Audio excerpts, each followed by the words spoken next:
You rehearse explanations in advance.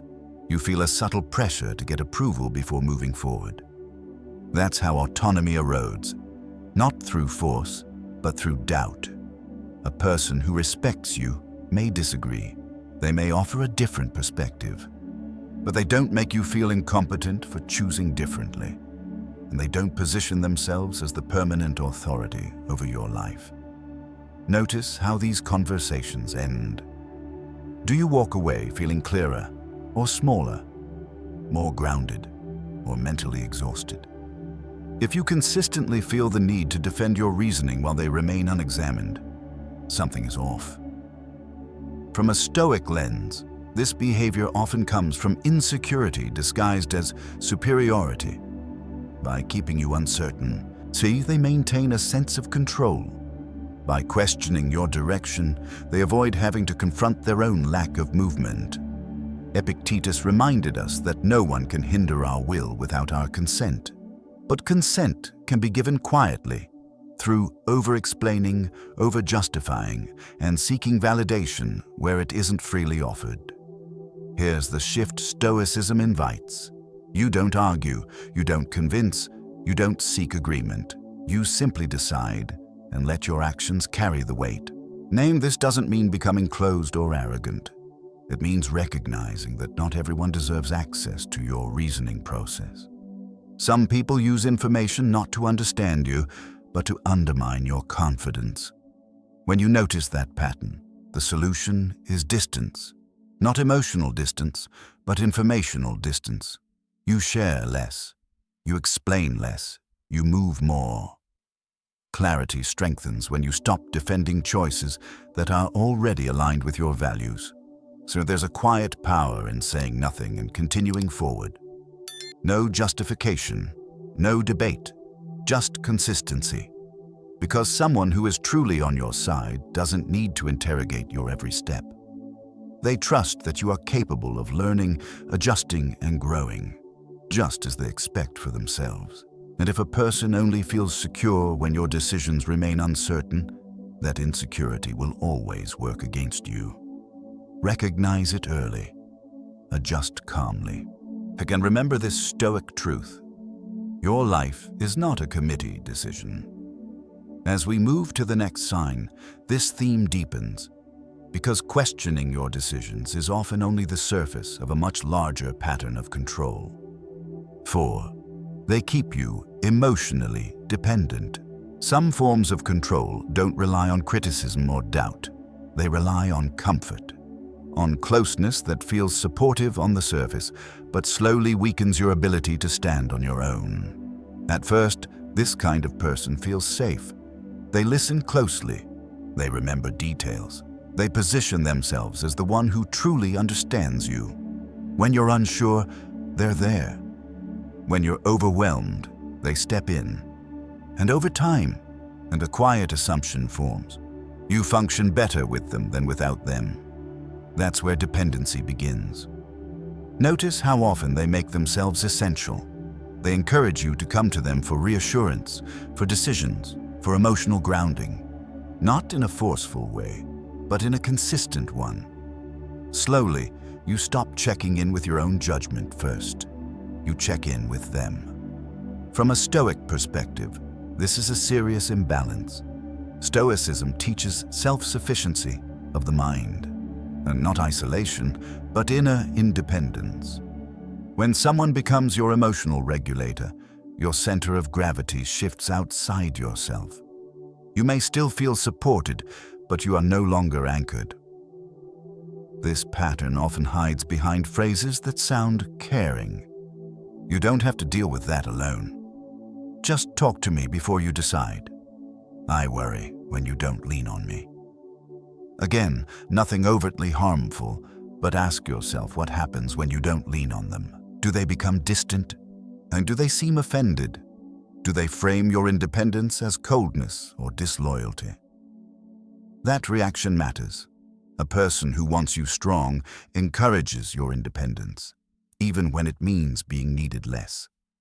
A person who benefits from your dependence subtly resists it. They may discourage solitude. They may question your ability to handle things on your own. They may interpret your self-trust as withdrawal. The Stoics warned against this kind of attachment, not because closeness is dangerous, but because attachment that replaces inner discipline is. Epictetus spoke of freedom as the ability to stand unshaken, regardless of who is present or absent. When someone becomes the source of your emotional balance, that freedom quietly disappears. You may notice yourself delaying decisions until you speak with them, feeling uneasy when they're unavailable, doubting your clarity unless they confirm it. These are not signs of connection. See, they are signs of transfer, your strength moving out of you and into the relationship. And here's the difficult truth. Not everyone who creates dependence does so consciously. Some people feel valuable only when they are needed. Your reliance reinforces their identity. Your independence threatens it. Stoicism doesn't ask you to accuse them of manipulation. It asks you to reclaim yourself. The response is subtle. You pause before sharing. You sit with your discomfort instead of immediately seeking reassurance. You practice deciding alone, even when it feels uncomfortable at first. You don't cut them off. You rebalance. Because real support does not weaken your ability to stand, it strengthens it. Real care does not make you smaller when you're alone. It leaves you steadier. If someone feels most secure when you rely on them and uneasy when you don't, that relationship is not aligned with your growth. Remember this Stoic principle as we move forward. Anything that makes you feel incapable without it is quietly taking your power.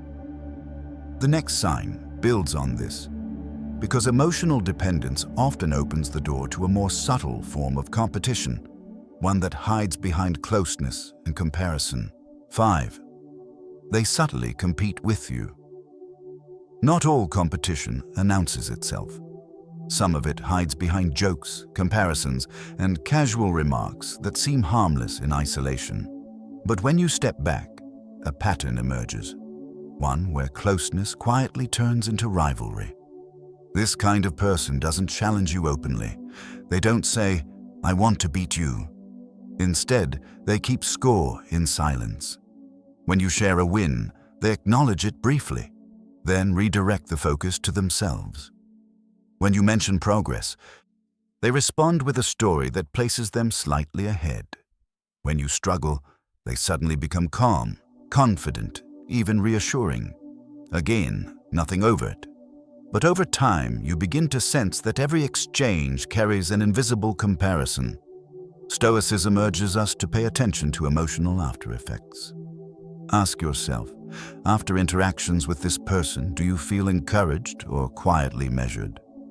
Subtle competition often reveals itself in timing. Your achievements are minimized. Your challenges are used as contrast. Their accomplishments arrive quickly, as if to restore balance. It's not about mutual growth. It's about maintaining an unspoken hierarchy. From a Stoic lens, this behavior stems from insecurity, not ambition. A secure person doesn't need to compete with those close to them. They don't feel threatened by shared success. They understand that another person's progress doesn't reduce their own worth. But someone who quietly competes needs you in a specific position, close enough to compare, but not close enough to surpass. Notice how they respond when you genuinely excel. Do they celebrate without adding themselves to the story? Do they listen without turning it into a comparison? Do they allow you to stand alone in your moment? If the answer is consistently no, something else is at work. This kind of competition often hides behind humor. Light teasing. It must be nice. Couldn't be me. Yeah, but let's see how long that lasts. These comments pass quickly, but they land. And over time, they shape how safe you feel sharing good news. That's the cost. When someone subtly competes with you, you begin to shrink your expression. You share less. You downplay wins. You keep momentum private, not out of humility, but out of self-protection. Stoicism doesn't ask you to confront this head-on. It asks you to step out of the arena entirely. And Marcus Aurelius wrote that the best revenge is not to be like your enemy. In this case, the wisdom is simpler. Don't participate. Don't compare. Don't explain. Don't measure yourself against someone who benefits from rivalry. You don't need to win against them. You need to stay aligned with yourself. The Stoic response is quiet discipline. You stop offering benchmarks. You stop narrating your progress to someone who turns it into a contest. You keep your focus internal, on effort, not outcome. Saying because true growth doesn't need witnesses, and it certainly doesn't need competitors disguised as companions. If someone can only feel close to you when they feel equal or slightly ahead, that closeness is conditional. And conditional closeness always works against long-term strength. Remember this as we continue.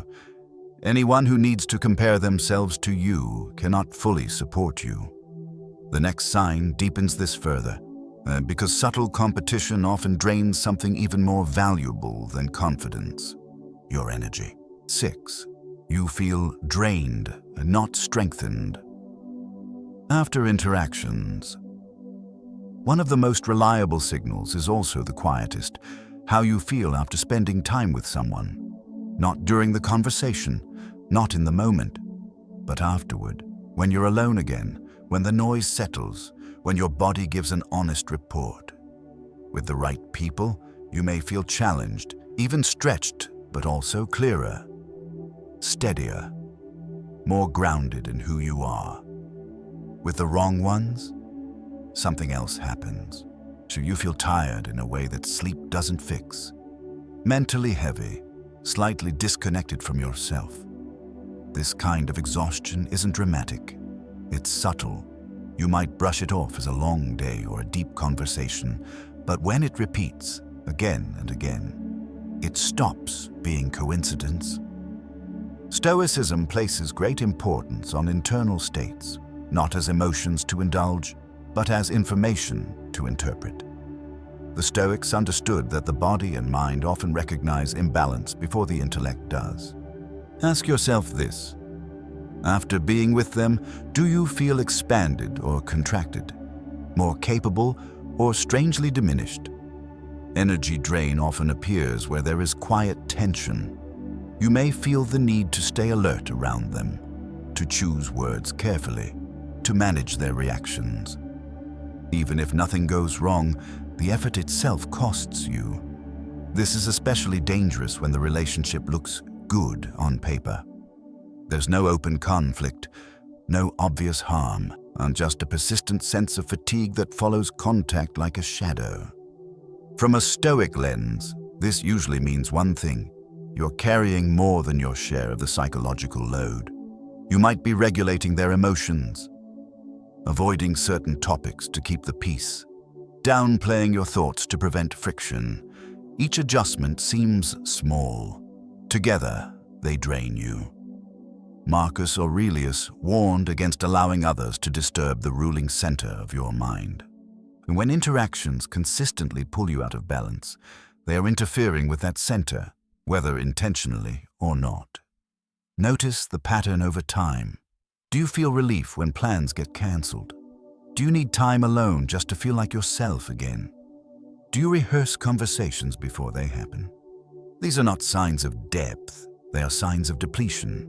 A person who is truly on your side doesn't require you to recover from them. They don't leave you feeling fragmented.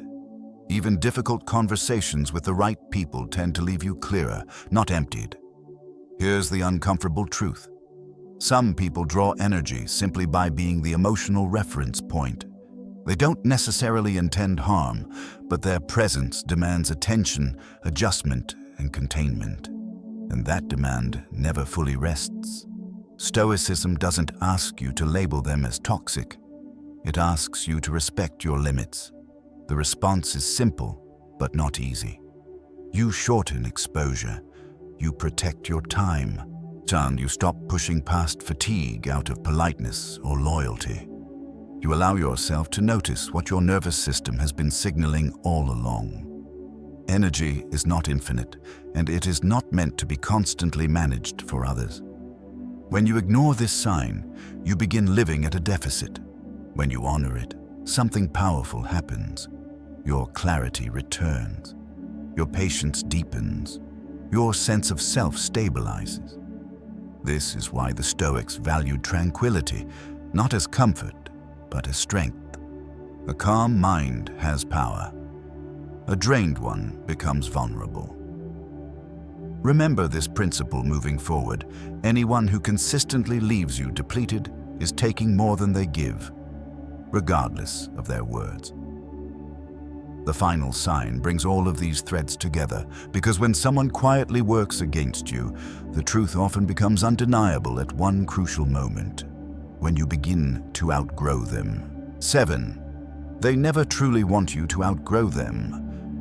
This is the sign that brings everything into focus. The moment where doubt turns into clarity. Because when you begin to truly change, to grow stronger, more independent, more aligned with your values, the truth of many relationships quietly reveals itself. At first, they may say they support your growth. They might even encourage it in theory. But watch what happens when your evolution becomes real, when you no longer need the same reassurance. When you stop explaining yourself, when you move forward without checking in. Something shifts, their tone cools, their presence becomes inconsistent, their support becomes conditional, not because you've done something wrong, but because your growth creates distance they didn't anticipate. From a Stoic perspective, growth is a test, not of character alone, but of relationships. When you outgrow a version of yourself that someone depended on, emotionally, psychologically, and/or socially, it can unsettle them. Your independence disrupts the role they once played. Some people need you to stay the same to feel secure.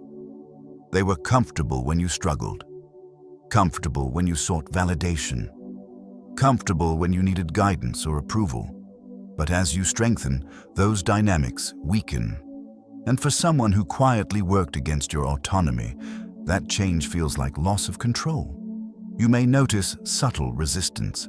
They stop engaging deeply, and they frame your new direction as too much, not you, or unnecessary. They reminisce about who you used to be, never who you're becoming. This isn't nostalgia, it's discomfort. The Stoics taught that every person acts according to what they believe preserves their own stability. When your growth threatens that stability, even close relationships can become strained, not through conflict, but through withdrawal. But here's the painful truth. Someone who truly wants the best for you accepts that growth creates distance. They may miss the old closeness, but they don't try to pull you back. They adjust. They respect the evolution. Someone who doesn't want you to outgrow them does the opposite. They resist quietly. They create friction. They make your progress feel like abandonment. And this is where many people betray themselves. Out of loyalty, out of guilt, out of fear of being misunderstood. Stoicism asks for something harder and cleaner. You don't argue your growth. You don't justify your change. You don't negotiate your evolution. You accept that not everyone can walk with you into the next version of your life. Marcus Aurelius reminded us that nature moves forward, not backward. To cling to what no longer fits is to fight reality. When you hold yourself back to preserve a relationship, you trade long-term integrity for short-term comfort, and comfort is expensive. And the Stoic response here is quiet courage. You allow distance to form without hostility. You release the need to be understood by those invested in who you were. You stay respectful, but you keep moving. Because growth that requires permission is not growth at all. If someone can only be close to you when you remain smaller, their closeness comes at the cost of your future. Remember this final principle. Outgrowing people is not betrayal. Refusing to outgrow yourself is. And in the next and final section, we'll bring these signs together and talk about how to choose clarity, boundaries, and peace without guilt. These 7 signs aren't meant to turn you suspicious or bitter. They're meant to bring clarity. Stoicism isn't about cutting people off impulsively. It's about seeing reality as it is, without emotion clouding judgment. When someone close to you quietly works against your growth, the answer isn't anger, it's distance, adjustment, and self-respect. You don't need to explain yourself. You don't need to confront everyone. You simply choose alignment over attachment. To take one sign that stood out to you today, observe it calmly over the next week. Let your actions, not your words, guide you forward. Clarity is not cruelty. It's how you protect your peace and your future.